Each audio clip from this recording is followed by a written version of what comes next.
really have such a great treat with we have our special guest tonight, who is Dr. Tony O'Donnell. And for those of you who don't know Dr. Tony O'Donnell, he is, let me go ahead and change this music here.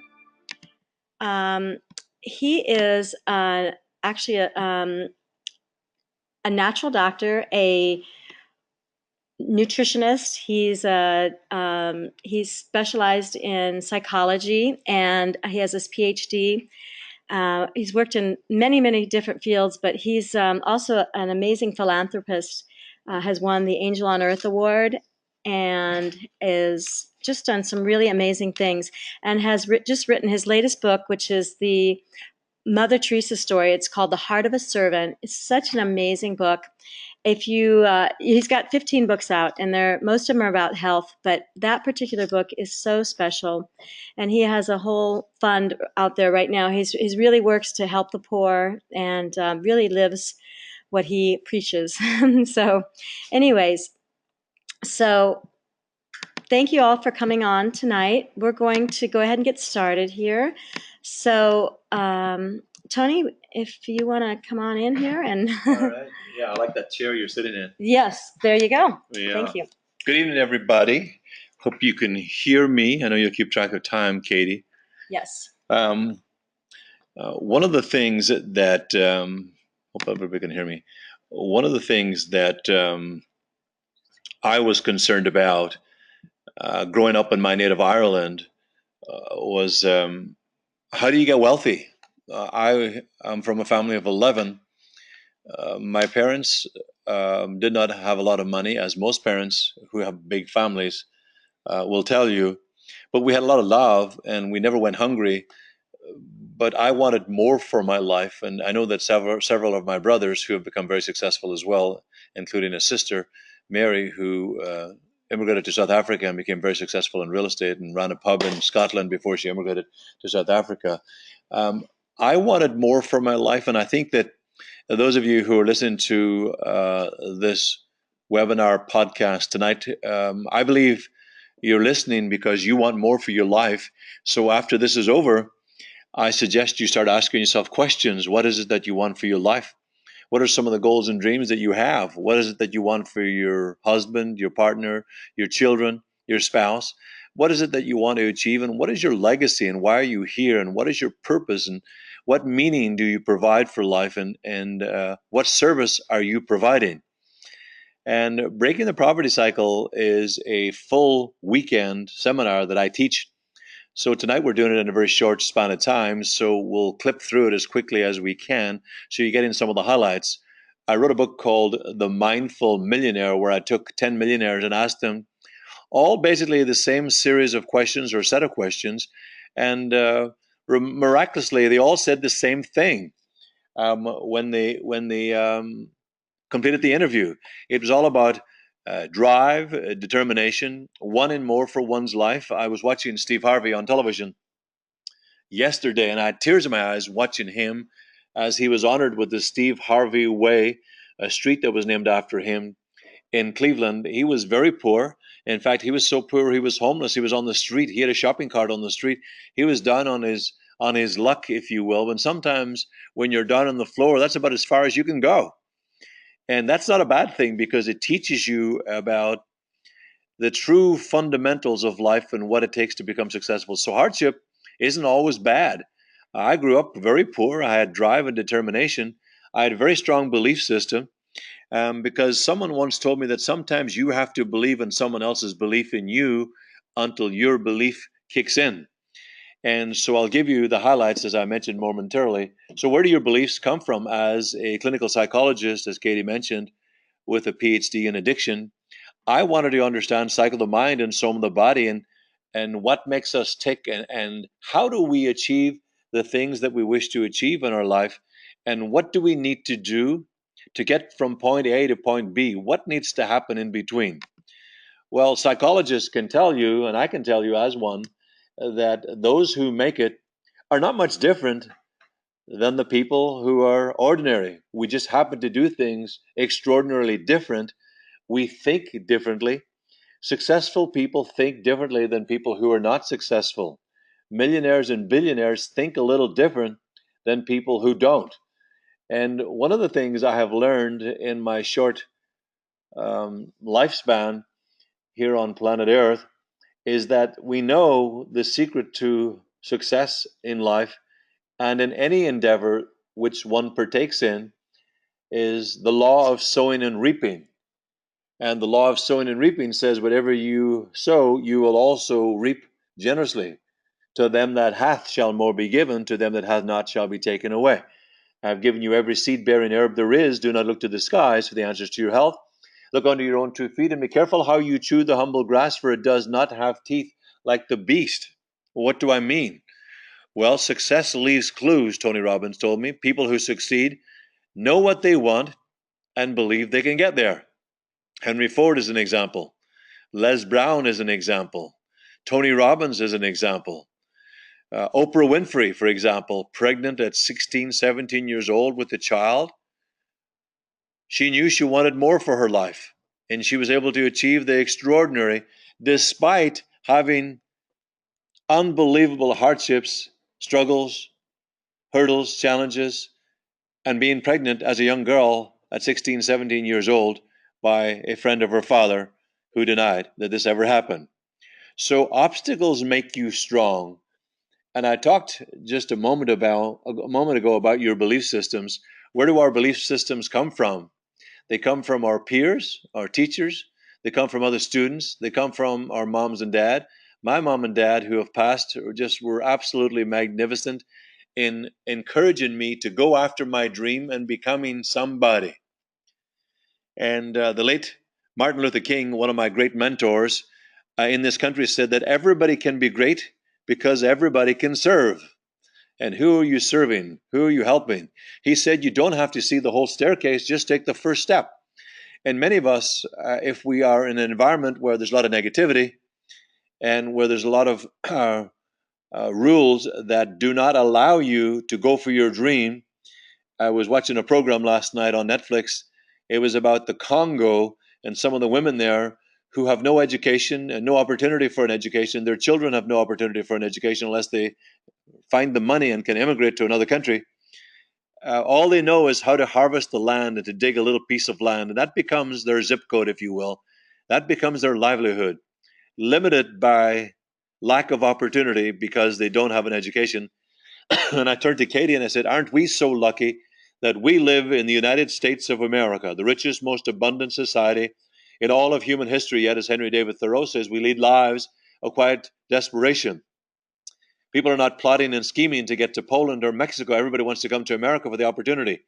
And with network marketing, which is now being taught at leading universities around the world, including Harvard and Stanford University and many other universities, including those in Europe, they're teaching people about the opportunity, about leveraging yourself. And this is very hard for people to understand if you codepend your workplace every single day. You have to learn to delegate. And my mentor, who's worth millions of dollars, Jack Canfield and Tony Robbins, told me that when you delegate, you don't give your power away, you actually take your power back, because then you have several people working for you, all, all towards a common goal. And that goal is to provide health and happiness for yourself, for your family, for your community, and for your church. Back to your belief systems. You become what you think about all day long. Earl Nightingale. You become what you think about all day long. If you think success, the subconscious mind does not know the difference between right or wrong. It will become, as Brian Tracy said, a heat-seeking missile that goes to work to manifest that which you want to bring into your life. They did a study at Harvard, and they found that of the graduating class, only 2 to 3% of the graduating class had clear, specific goals for his or her life. They went back some 25, 30 years later and interviewed the surviving members of that class, and they found those who had written clear, specific goals for his or her life were worth more in financial terms than the other 97% put together. So goals and beliefs together with drive and determination, a good attitude, give your life meaning and purpose. I set a goal for myself that I would come to the United States. I set a goal for myself that I would get a car. I set a goal for myself that I would become legal. I was illegal. I am an illegal immigrant who has become a legal immigrant. I set a goal for myself later that I would become an author. I've written 15 books. I set a goal for myself that I would become a millionaire. I believed it was possible for me when I met Tony Robbins and he told me he was washing his dishes in a bathtub, 500 square foot apartment. I met Les Brown, who was held back in school because he couldn't speak properly or distinctly. They held him back and laughed at him, and he's African American, so he had all obstacles against him. Plus, he was an orphan boy. I spoke to Art Linklater, and he told me his parents left him on the railway tracks in Canada. His parents didn't want him. He did a TV series called Kids Say the Darndest Things. Remember, your obstacles are there to help you.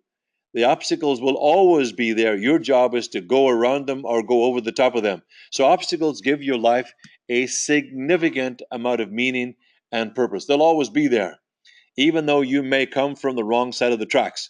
For those of you who watch basketball, LeBron James said, I'm from the wrong side of the tracks. I'm not even supposed to be here. He doesn't have much education, but he's considered the best basketball player alongside Kobe Bryant, who's retiring this season, and of course the great Michael Jordan. Michael Jordan said, I missed a lot of shots, some 18,000, but the other 20, 30,000 shots that he took gave him 6 NBA titles. It's not the shots that you miss, it's the shots that you take that allow you to become very successful. You may be in a relationship, you may be in an environment right now, you may be with a family or friends or mentors who are not coaching you in the right direction. Maybe you have no mentor. That's what my job is, to help mentor you and to find and to help you create a solution and to find your true greatness. You don't have to be great to get started, as Les Brown told me. You got to get started in order to be great. All things are possible to those of you who believe. Only as you believe will you ever see it. Believe in a way that leaves no doubt. This is for you. Many of you are seeing the slides, I believe, that's up on your monitor right now. I wrote those slides to help people identify some of the things that would allow them to have a remarkable life. They've done a significant amount of research, again, at some of the leading universities around the world, particularly sports psychologists with tremendous athletes. And most of them say they visualize that which they wish to see in their mind's eye, clearing the pole vault, jumping over the high jump, running the way they should run, scoring the goal, um, doing what they're supposed to do in their mind's eye. Some great actors do that as well. They use guided imagery to see and to manifest and to tie in all of the senses that allow them to feel, to hear, and to see, and to make believe that this is possible for them. You only have to be right in America 51% of the time in order to be successful. Most people give up. There's a gentleman by the name of Roger Bannister, and most people know of him, or some people do and some people don't, but nobody had ever run the mile in under 4 minutes. He was able to do so. And within 1 year to 2 years, over 350 other runners had done the same thing. What happened? He started to believe. He believed it was possible. It was said that man would have needed extra wings to run that fast. We now know that's not true. Usain Bolt now runs the 100 meters in a little under 9.1, 9.2, 9.3 seconds. Quite remarkable for a human being, the fastest man in the world. How did the Wright brothers get a plane into the sky? How did they conceive that idea? That's why we fly around the world now, because one man or a set of men and their principles allowed us to fly and connect with different parts of the world, not unlike Henry Ford, who created the Model T. He had a belief that transportation was the way of the future. Alexander Graham Bell had a belief that the telephone was the way of the future. You think of all these great men, they created something magnificent. Einstein wasn't that great in college, believe it or not, but he became great because he came up with the theory of relativity. He came up with ideas. And that's what the seat of all greatness happens. It happens with an idea, as Earl Nightingale and Vic Conan talk about, and the great Andrew Carnegie, who came from Scotland as a poor immigrant. And he was worth more than the gross national product of the United States of America, and gave it all away and built libraries all across the country. What a remarkable man. So this is the tip of the iceberg in helping you open up your mind despite the obstacles, despite the hurdles, despite what you've been told, you won't amount to anything. You're never going to make it. America's a big country. Don't go there. Why don't you stay at home and be like your parents? Get a job on the farm, get married, and have a couple of kids. I didn't buy into that concept. I bought into the concept that the world needs me. I have something to offer them. It's also been said that the people who succeed in this life are great communicators. The great Ronald Reagan, whose grandparents came from Ireland, Ballyporeen in Ireland. If you've ever been to Air Force One or been to the museum out in Simi Valley, you will see all the stories there with the Irish bar intact. He honored his parents, he honored his roots, he honored his ancestry, but he became brilliant. He had a voice. He became a journalist. He started on radio, just like Dick Van Dyke started in Danville Plains, um, Missouri. He started on radio, and that led to television. That led to him getting into movies. That led to him doing dance movies. That led to him getting the part in Mary Poppins. That lent him the opportunity, or provided him an opportunity to do Chitty Chitty Bang Bang. This is why you got to dream big dreams. Whether you like or dislike Donald Trump, though he's not very graceful sometimes, he does have a message. And here's what he says: dream big dreams. He said, if the dream is big enough, then the odds don't matter. It doesn't matter how big your dreams are. Walt Disney had a dream that many people thought he was completely stupid, idiotic, and clueless. So he asked the great Art Linklater, would he be interested in investing in Disneyland? And Art Linklater said, nobody is interested in coming to a theme park in the middle of an orange field. When Disneyland opened, two remarkable people were invited: Art Linklater and then Governor, the late great Ronald Reagan, former president of the United States of America, considered one of our greatest presidents, and I believe that. Art Linklater said for every step he took from Catella Boulevard, and I was on Catella Boulevard this weekend in Anaheim at Expo West, he said for every step he took, it cost him $1 million. Walt Disney could see things that other people couldn't see. Become a visionary. Enlarge your vision, as Pastor Joel Osteen says. Develop an image of victory, success, abundance, peace, love, joy, and well-being. Find your passion. Go after it with every fiber of your being. Stay focused. Keep your eyes on the ball. Develop an attitude of gratitude and be thankful for the gifts that you have, because we live in the United States of America. We have a bite to eat. We're pretty much at peace every single day. We're not being rained on with bombs every single day. We're not being shot at on a continuous basis. We're pretty much free most of the time. As Pastor Osteen says, and I listen to a lot of his broadcasts, he says, we're set in our ways, bound by our perspectives, and stuck in our thinking. And your life will not change unless you change your thinking. So write down your goals, because you're not bound by the barriers of the past. The past is history. The future is a mystery. And this moment that we have right now that we're sharing together is a remarkable gift. Brian Tracy said that life is like a combination lock. Brian Tracy was an itinerant farmer from Canada who became remarkably successful doing seminars and teaching people how to sell more, how to be more, how to become more. And he was able to turn his life around after sleeping in barns, having hardships. And he thought, this is my life. I wish to have more for my life. And once he made that decision, his subconscious mind went to work. He got himself a job in sales. He became so successful, they promoted him to sales manager and then to president of the company, where he was overseeing 200 plus employees, making over $150,000 a year. From there, he started his own training company. The rest is history. We all know who Brian is, who's a colleague and friend of mine. Lives down in Corona Del Mar, Del Mar, California. Very successful speaker, mentor. All great people go through insurmountable obstacles, pain, suffering, and hardships. I wouldn't change a thing. Sleeping on the floor was the most remarkable thing I've ever done since I came to the United States, because it humbled me and it taught me that I can become more, but I was missing some vital tools like many of you on the call are missing. I was missing personal development. I had the drive, I had the determination, I had the enthusiasm, I had the excitement, I had the energy, I had the passion, but I did not have the personal development. And it never ceases to amaze me the number of people that don't invest in themselves, whether it's a CD or a DVD or a seminar or reading a book. I have thousands of books. The late Jim Rohn said, I've read almost every single book in my library. He said, I can't expect everybody to do my push-ups for me. I got to do them myself.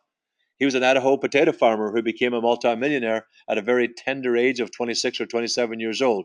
He learned from Tony Robbins and his mentors. He learned from Bob Proctor. He learned from Jack Canfield.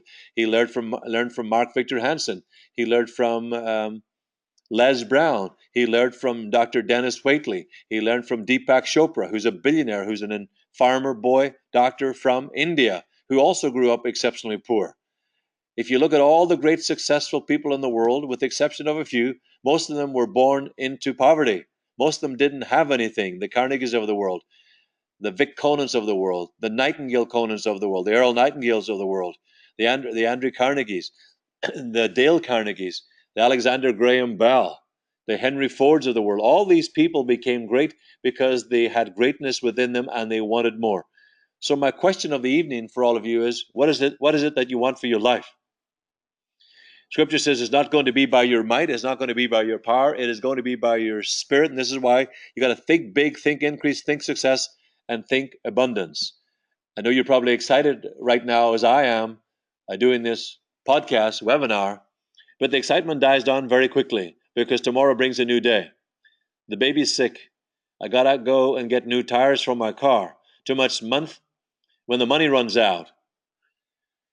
We know for a fact that in cultures and in civilizations that provide a significant amount of customer service when they pay things forward, those kind of people are far more successful than those who do not. I have a colleague and friend of mine. He's never asked me once, how did you become successful? He's so broke he can't even scratch himself. He doesn't have nails to scratch himself. I have many friends who've never asked me, how did you become successful? It's amazing that my friends have never asked me, how did you write all these books? How did you become successful? How do you live a multi-million-dollar life?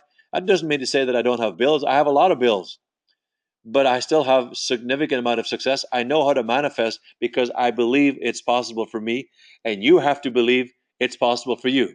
For example, with your Simply Young business right now, it should be making you $5,000 a month. If it's not, you're doing something wrong. You're going south and I'm going north. You're making decisions that are not serving you. We all make mistakes in life. The key is to make decisions that serve you. For example, with your Simply Young business, you should write down a list of the top 50, 100 people who are looking for a home-based business opportunity to take their life to the next level.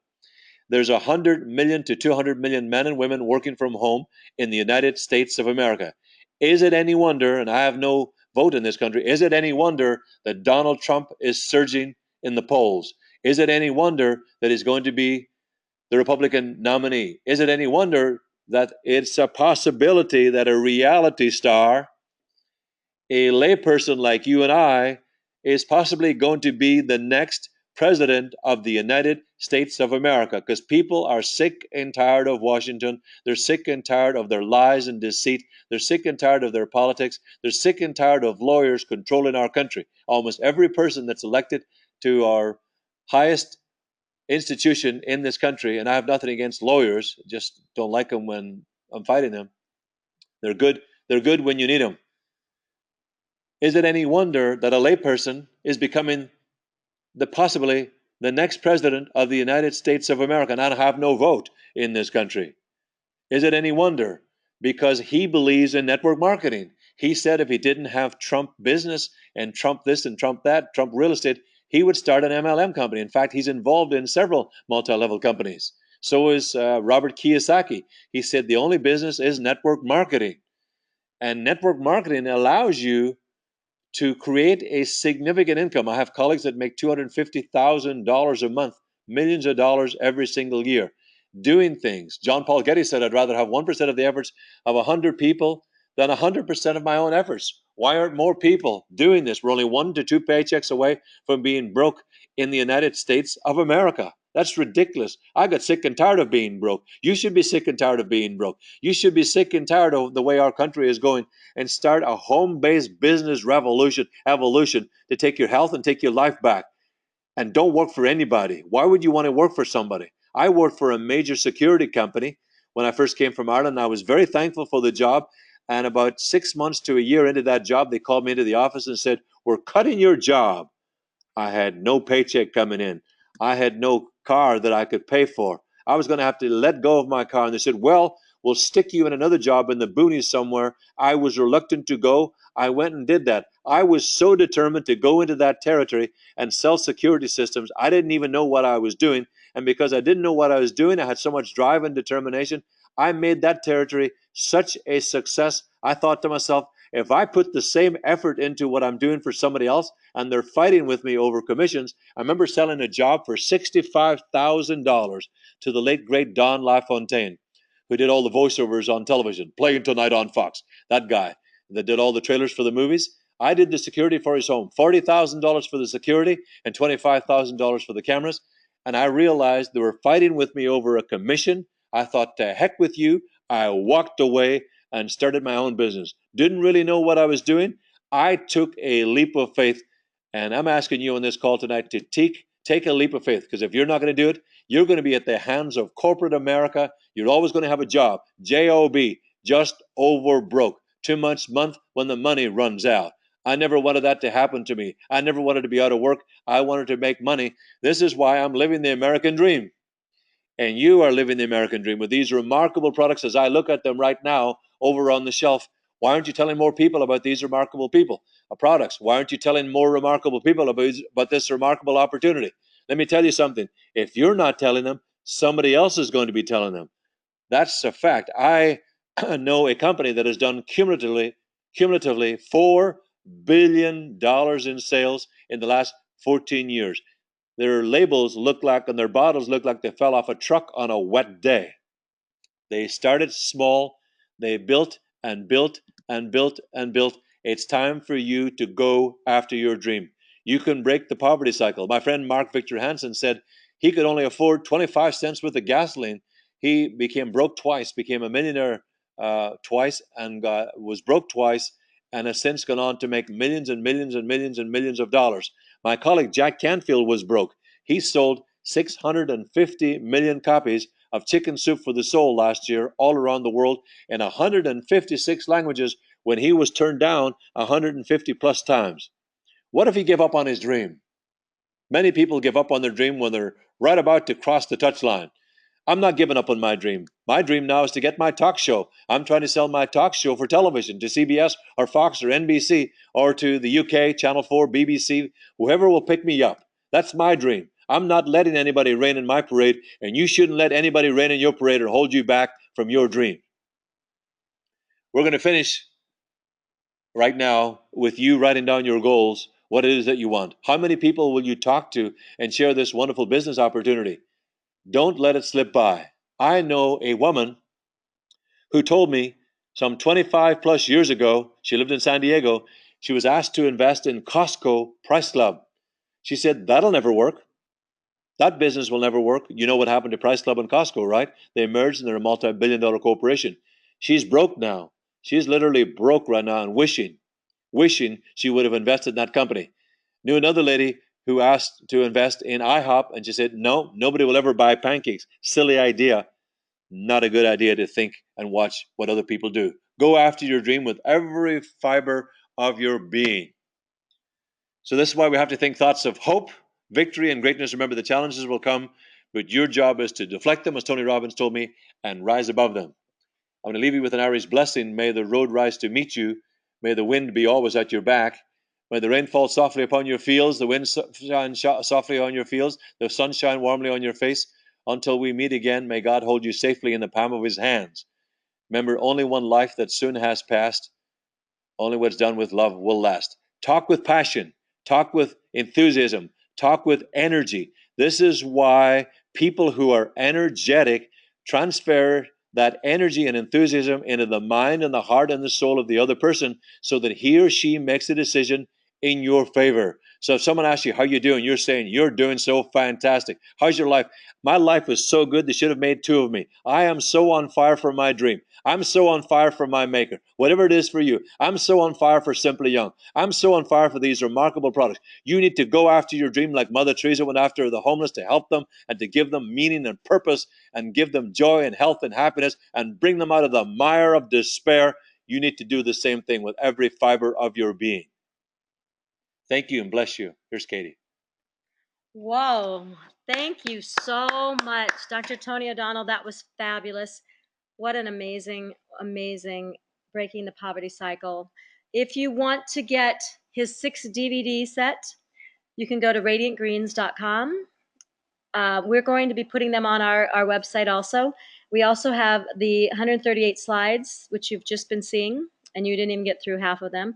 And then he has a lot of other wonderful books too. So thank you so much, Dr. Tony, and thank you all for joining us. And share this, watch this over and over again. And Brett, just listen to it on your phone.